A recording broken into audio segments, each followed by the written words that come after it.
video is for a Quincy Airend pump, and it is for a QSB-25 horsepower rotary screw air compressor.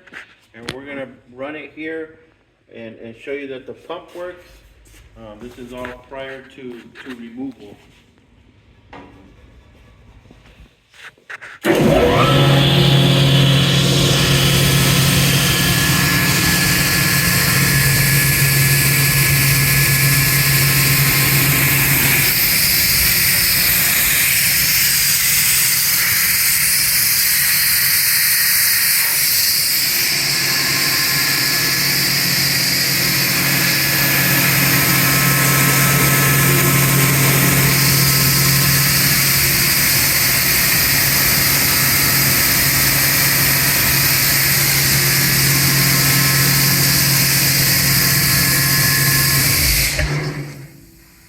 Okay, that is for the Quincy Airend